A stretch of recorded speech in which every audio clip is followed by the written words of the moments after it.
Assalamu alaikum wa rahmatullahi wa barakatuh.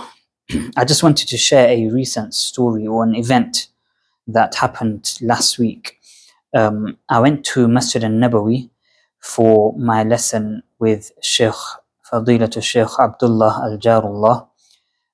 For those of you that don't know him, type his name in Arabic on YouTube and you'll understand who this is. But he's a high-level expert teacher in the Holy Quran in Masjid al-Nabawi, and he's also a family doctor at the military hospital al-Madani al-Munawwara. Anyways, we have our lesson usually between Maghrib and Isha, as in we have it after Fajr as well sometimes, but that day it was between Maghrib and Isha.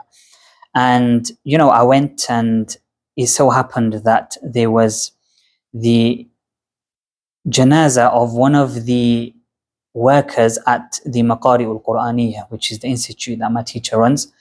So his father had passed away. So we went to the graveyard.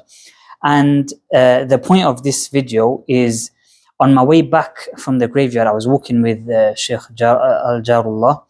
And, I was just saying generally, like, inshallah, give us death here and, allow us to be buried in Baqee and the rest of it. And, he said, there are virtues and the rest of it, but the earth will not accept anyone.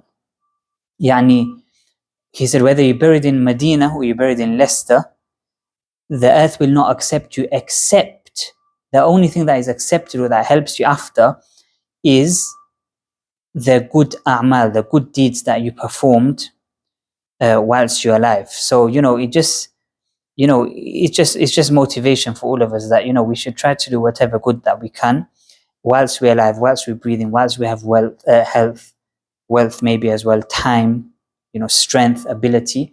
We should do what we can. And then he was just saying, like, every single person will forget you within a few minutes, few hours, definitely a few days. Everyone will forget you, including your family. He was just saying that, Sheikh Ali al-Hudayfi, when you ask him where his parents are buried in Baqee graveyard, but when you ask him, he says somewhere there. So after a while, life just takes over, and you don't really remember, you don't really pay attention. So they're buried somewhere there, yani. So I just made a joke to him. I said, make sure you don't forget where your parents are buried, because his parents are buried there as well in Baqee. There are virtues, there are blessings. He was also saying that the only three authentic graves are the Prophet sallallahu alaihi wasallam, Abu Bakr radiallahu anh, and Umar ibn Khattab radiallahu anh. The rest of them, they all weak narrations and the rest of it, but there are blessings and there are virtues of Baqee. The key point there again was that do the good a'mal, because everyone will definitely forget you. And I just made a comment to him as well, because every time I go to Baqee, to the graveyard, it's like, once they put the body, so they sort of put it down and then they slot it in. There's like 1, 2, 3, they slot it in.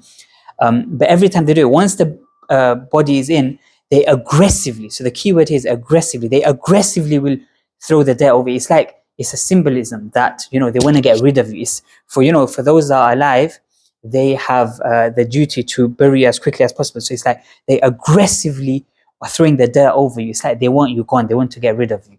And that just shows how life actually is.